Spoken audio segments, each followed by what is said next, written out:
Hello दोस्तों, स्वागत है आप सभी का अपने यूट्यूब चैनल सानू माथुर एजुकेशन सेंटर में। तो दोस्तों, आज फिजिक्स के भंडारे में एक नया टॉपिक जो कि वैद्युत द्विध्रुव और वैद्युत द्विध्रुव आघूर्ण दो टॉपिक लेकर आए हैं। बहुत ही इंपॉर्टेंट है परीक्षा की दृष्टि से। तो दोस्तों, सबसे पहले एक बात कहना चाहूँगा आप लोगों से, अगर आप मेरे चैनल पर नए हैं तो चैनल को सब्सक्राइब कर लें, वीडियो को लाइक कर दें और वीडियो को शेयर भी कर दें और कमेंट में ये भी बताएं कि वीडियो आपको कैसी लगी। तो दोस्तों, आइए इसे स्टार्ट करते हैं। ये आपकी जो वीडियो होगी वो पार्ट 4 होगा।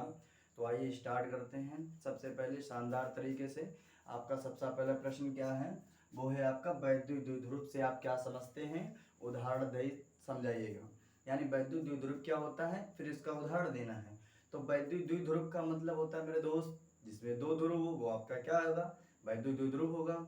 तो कहने का मतलब वह निकाय जिसमें किसी दो बिंदु आवेश अल्प दूरी पर स्थित हो। कहने का मतलब ये है मेरे दोस्त कि कोई आवेश है, दो आवेश है। मान लीजिए हमने यहाँ पर दो आवेश ले लिए और ये कैसी दूरी पर स्थित हो, अल्प दूरी पर स्थित हो। यानी एक यहाँ हो एक यहाँ हो, अल्प दूरी पर स्थित हो तथा इनके परिमाण जो हैं, परिमाण वो हैं कैसे, समान हो और प्रकृति जो है वो विपरीत हो। कहने का मतलब ये है, परिमाण का मतलब ये होता है जैसे Q और Q। तो ये क्या होगा, जैसे यहाँ पर देख लीजिएगा तुरंत, Q Q मेरे दोस्त, Q और Q का जो परिमाण है वो समान है।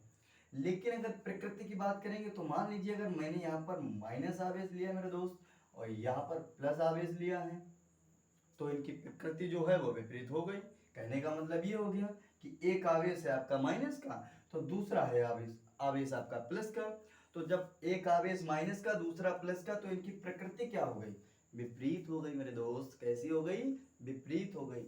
इसीलिए इसे क्या कहते हैं, वैद्युत द्विध्रुव। मैंने परिभाषा को देखिए यहाँ पर लिख भी दिया है बारीकी से और बहुत ही शानदार तरीके से लिखा है कि वैद्युत द्विध्रुव से आप क्या समझते हैं, उदाहरण सहित समझाइए। तो देखिए हमने क्या लिखा है कि वह निकाय जिसमें दो बिंदु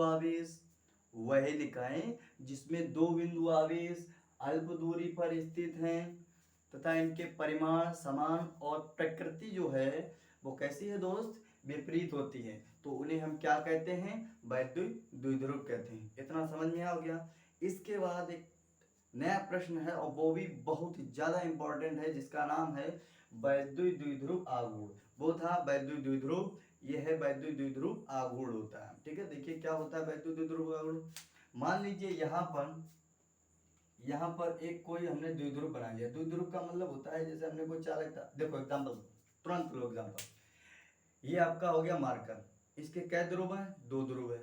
ठीक है, तो इसके दो ध्रुव हो गए। अगर एक पर हमने माइनस आवेश रख दिया तो दूसरे पर प्लस रखना होगा, क्योंकि हमने अभी परिभाषा पढ़ी थी वैद्युत द्विध्रुव की कि उनके परिमाण तो समान लेकिन प्रकृति जो होती है वो विपरीत होती है। तो कहने का मतलब अगर हमने इस पर माइनस आवेश रखा है तो इस पर कैसा होगा, प्लस आवेश होगा। आई होप आप समझ गए होंगे। तो ऐसे यहाँ पर देखिए, अगर मैंने यहाँ पर माइनस आवेश लिया तो दोस्त मेरे क्या होगा, एक आवेश प्लस होगा। इतना समझ में आ गया। ये बिंदु मान लीजिए हमने ए लिया है और ये बिंदु आपका वी लिया है। इतना समझ में आ गया। और जो द्विध्रुव होता है उसकी लंबाई जो होती है मेरे दोस्त, ध्यान रखेंगे, 2l होती है। क्या होती है, 2l होती है। एक बार बोलिएगा, 2l होती है। इतना समझ में आ गया। तो इसकी जो लंबाई होती है वो कितनी होती है, 2l। ये ध्यान रखना कि वैद्युत द्विध्रुव की लंबाई कितनी होती है, 2l होती है। और इन पर जो आवेश होते हैं तो वो माइनस से प्लस की ओर होते हैं। ये भी ध्यान रखना, माइनस से प्लस की ओर इसका आवेश होता है। इतना इतना समझ गए होंगे। इसके बाद इसका प्रश्न देखिए क्या है कि वैद्युत द्विध्रुव आघूर्ण से आप क्या समझते हैं तथा इसका मात्रक एवं विमीय सूत्र, यह है सदिश राशि है या अदिश राशि है और इसकी दिशा भी बताइए। इतना समझ में आ गया। ये तो हो गया आपका प्रश्न। अब प्रश्न हो गया तो देखिए इसका उत्तर क्या होगा। तो मैंने अभी इस चित्र में बताया क्या कि वह निकाय जिसमें दो बिंदु आवेश हो, कितने बिंदु हैं, दो बिंदु है ना, 2l दूरी पर स्थित हो। तो कहने का मतलब इन दोनों आवेशों से एक आवेश उठा लीजिए, एक आवेश का परिमाण उठा लीजिए और दोनों आवेशों की बीच की दूरी का गुणनफल कर दीजिएगा, आपका वैद्युत द्विध्रुव आघूर्ण निकल आएगा। एक बार फिर देखिएगा, किसी एक आवेश का परिमाण और दोनों आवेशों के बीच की दूरी देखिए क्या है, 2l है। इसका गुणा कर दीजिएगा, आपका क्या कहलाएगा, वैद्युत द्विध्रुव आघूर्ण कहलाएगा। आई होप समझ गए होंगे। यानी कहने का मतलब इसका जो हम परिभाषा है कैसे लिखते हैं, देखिए ध्यान रखिएगा। किसी एक आवेश का परिमाण, किसी एक आवेश का परिमाण, आवेश का परिमाण तथा दोनों आवेशों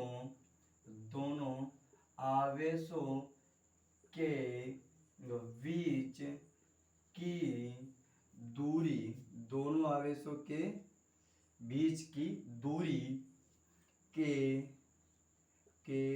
गुणनफल के बराबर होता है। और क्या होता है, ये भी आपको पता है कि क्या होता है, वैद्युत द्विध्रुव आघूर्ण। यानी इसे क्या कहेंगे, वैद्युत द्विध्रुव आघूर्ण कहते हैं।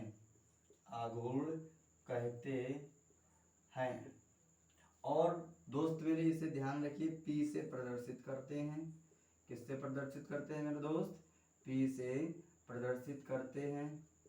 इतना समझ में आ गया, हो गया। ये हमने हर चीज इसमें लिख दी हुई है, आपका चित्र भी बना दिया है जिससे आपको समझने में आसानी रहे। समझ गए दोस्त मेरे। तो इसीलिए इसकी भाषा लिखी, किसी एक आवेश के परिमाण और दोनों आवेशों के बीच की दूरी के गुणनफल को हम क्या कहेंगे, वैद्युत द्विध्रुव आघूर्ण कहेंगे। और इसे P से प्रदर्शित करते हैं।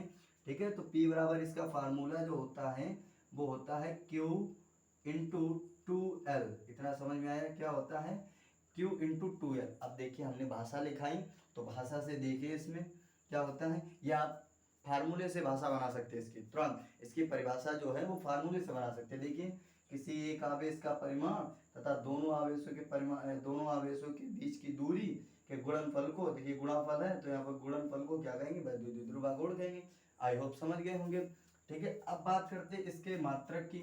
सबसे पहले इसका पहला पॉइंट है जो है आपका मात्रक। मात्रक क्या होता है, तो देखिए मात्रक क्या होता है भाई, इसका मात्रक क्या होता है, आवेश होता है। आवेश का मात्रक क्या होता है, ध्यान रखेंगे मेरे दोस्त, क्या होता है, कूलम। और पॉइंट लगाएंगे क्योंकि गुणा है तो गुणा यही भी होगा। तो लंबाई का मात्रक क्या होता है, आपको पता है मीटर होता है। लंबाई जो होती है वो किसमें नापी जाती है, मीटर में।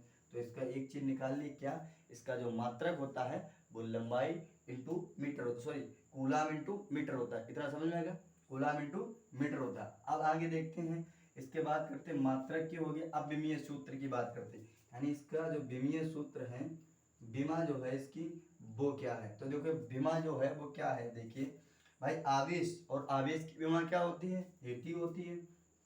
क्या होती है, एटी होती है। और विमा को इस टाइप के कोष्टक में लिखते हैं। ठीक है, लंबाई की विमा क्या होती है, एल होती है। तो समझ में आ गया होगा, एल होती है। अब आपने तो विमा पढ़ी है MLTA के हिसाब से पढ़ी है, या MLT के अकॉर्डिंग लिखते हैं विमा को। हम किससे लिखते हैं, MLT के अकॉर्डिंग लिखते हैं। तो यहाँ पर तो पहले ए है, फिर टी है, फिर एल है। तो कहने का मतलब हम लिखेंगे यम पहले, फिर एल, फिर टी, फिर ए। इतना समझ में आ गया। लेकिन यहाँ पर देखो यम है, बिल्कुल नहीं है। तो यम नहीं है, क्या होगा, पहले एल होगा, फिर क्या होगा, टी होगा। तो भाई टी लिखेंगे, फिर क्या होगा, ए। तो इसकी जो बीमा होगी मेरे दोस्त वो क्या होगी, LTA। ठीक है, इतनी बात समझ में आ गई।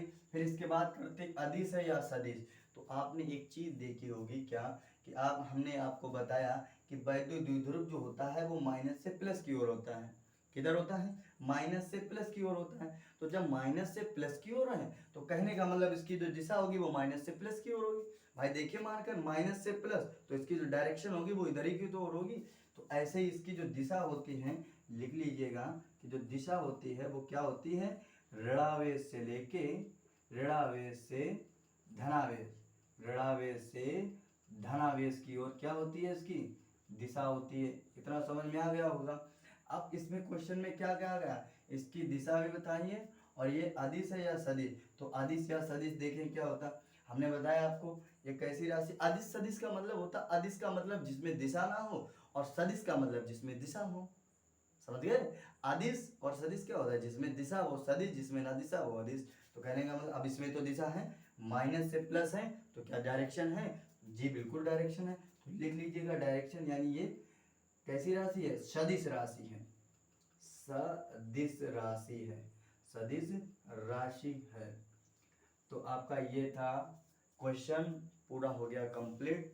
अगर दोस्तों आप मेरे चैनल पर नए हो, फिर एक बार बोलता हूँ, अगर आप चैनल पर नए हैं तो चैनल को सब्सक्राइब करें और वीडियो को लाइक करें। आप ये बताएं कि वीडियो आपको कैसी लगी, कमेंट करके। Thank you.